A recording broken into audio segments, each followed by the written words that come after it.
Alright, my beloved friends, we 10x'd the revenue of this business within 1 year by steadily improving every single part in the customer acquisition system of this e-commerce store. And I will now reveal in every detail how we went from making 19,000 USD to now making over 180,000 USD per month.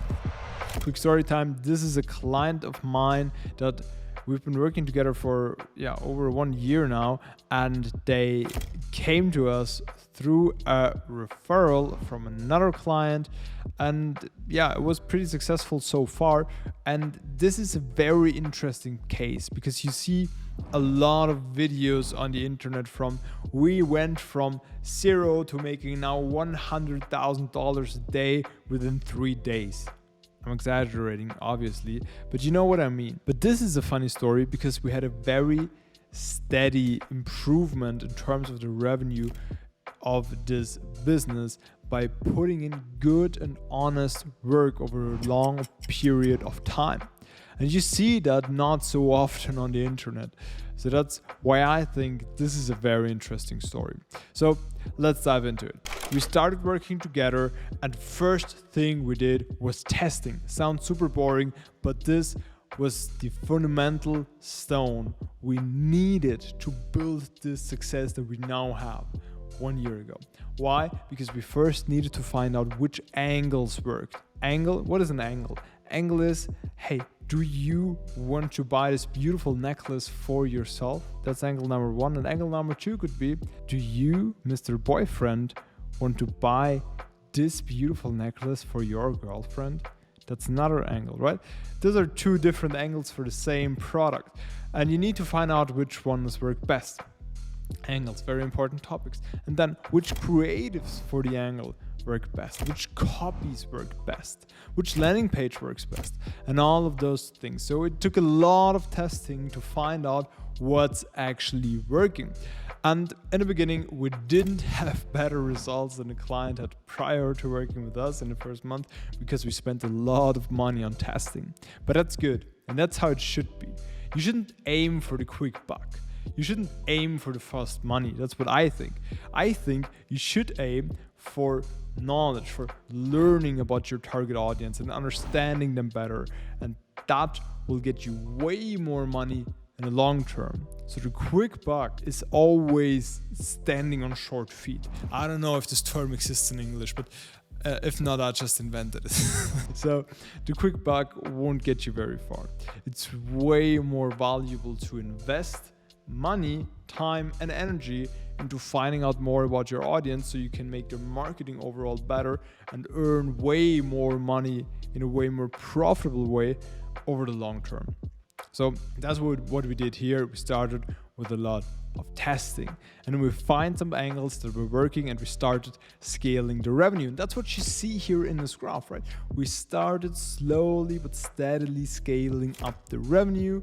Then we had performance drops again. You don't see that here because it's very zoomed out, and so we had to scale down again. And then we had to adjust things and improve things and scale a bit more. And that's how we got to the result, right?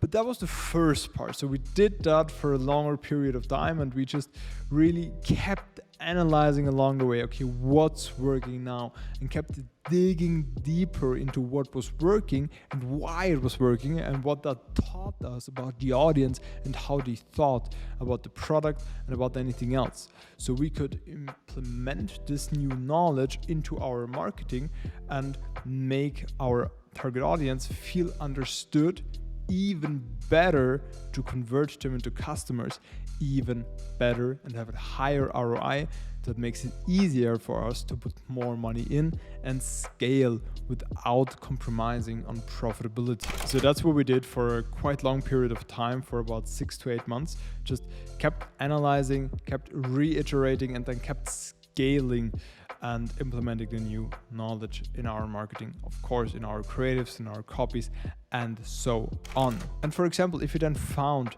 a comment, that was a great comment and they got a lot of likes in the ad, then we would just pick this comment out and use it as the ad copy.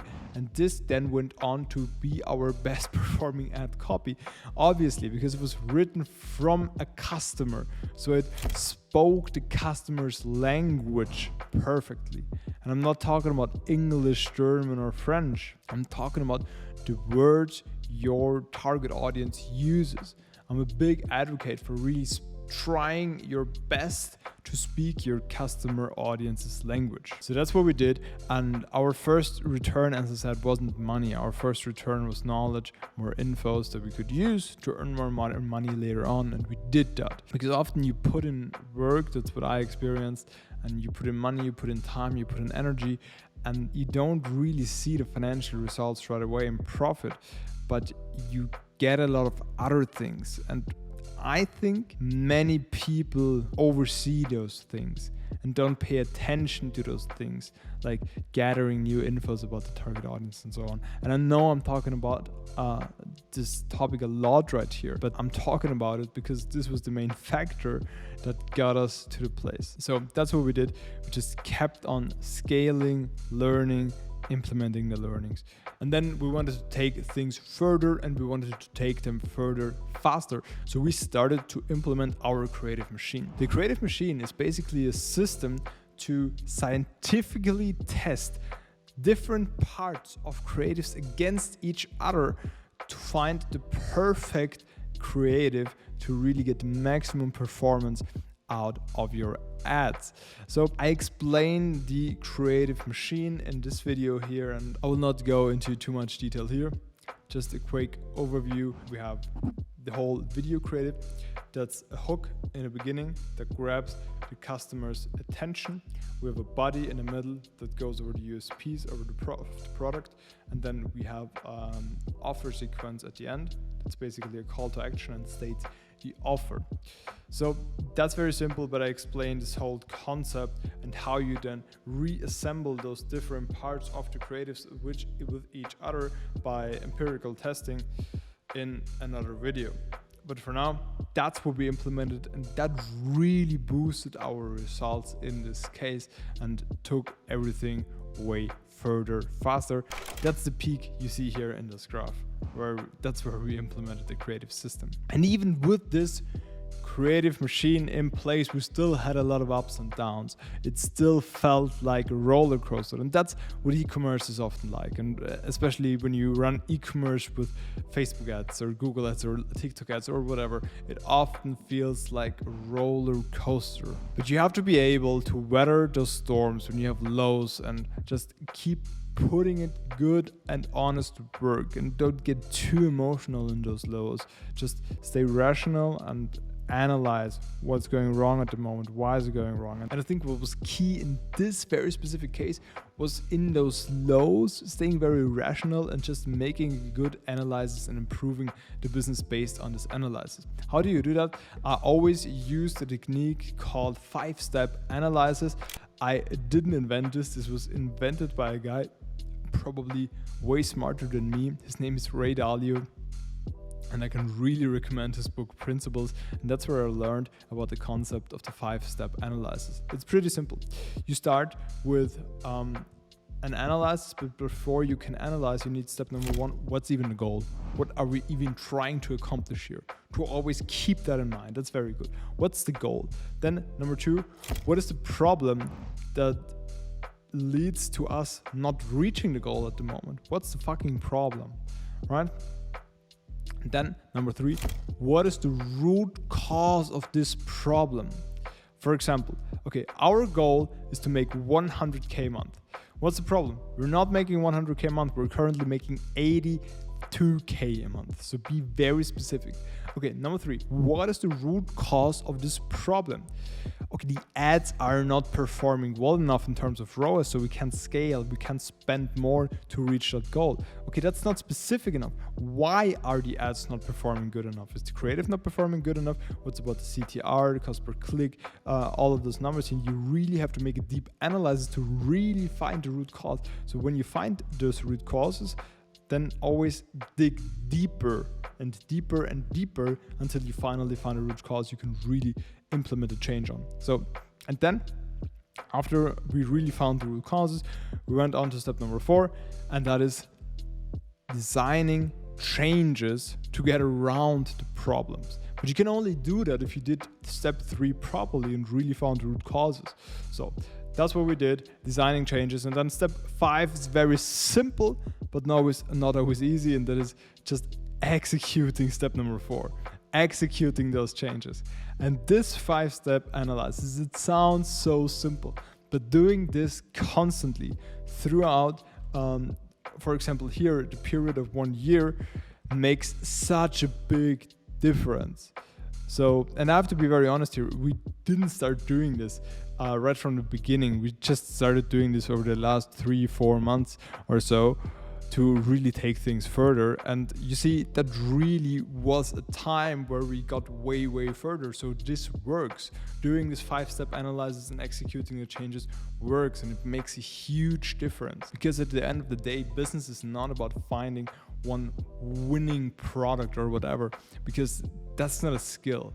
But looking at a business and then really analyzing, finding ways to get around problems and then implementing those ways, that's really what can long-term create a sustainable business. Because then you always, if you solve problems, you make the business better. That's just how it works. And all of the good businesses that you have today, like Apple or Amazon, those CEOs like Jeff Bezos and so on, they were just solving problems constantly in a very good way and in a very efficient manner. And the end product, tens of years later, are extremely badass businesses. So that's basically what we did over the course of 1 year, and now we made 180,000 USD per month. Last month we made a bit more than that, yet now in November, because November is already over since today, so we made a bit more than that in November, but I wanted to take that 1 year time frame. So that's it. That's the whole story. We started with testing, started finding out more about the audience, and started accepting that it sometimes isn't like a rocket start, but we always gain something from putting in the work. And if it's not a significant more amount of profit right away, then it's at least information, and we can use this information to make more profit later on. And then if things are still not working, or things started to work and then break down again, then what do? We just stayed calm and made our analysis and found out what were the root causes why the performance broke down again, and then fixed those problems and implemented changes to get around those problems and had better performance again. And it always worked. And if it didn't work, the analysis or the implementation of the ways to get around the problem weren't good enough. It's that simple. And if the analysis was good and the implementation was good, it always worked. We always improved performance. That's just how it is. And I think life is very often quite fair. If you put in the work, if you put in good and honest work, you will get the results. And if you didn't get the results, you just didn't pay attention to some things, right? Because maybe you were getting information, but you didn't take action based on the information you received. So that's my learning out of this business case. Always utilize what you get at the moment. If it's not profit right away, utilize the information you get to reach your end goal, which in this case was making more profit. So if you liked the video, please hit the like button, hit subscribe. And if you learned anything throughout this video, put your learning into the comments. It might be very valuable for other people. Thank you very much for watching this video. I'll catch you in the next one.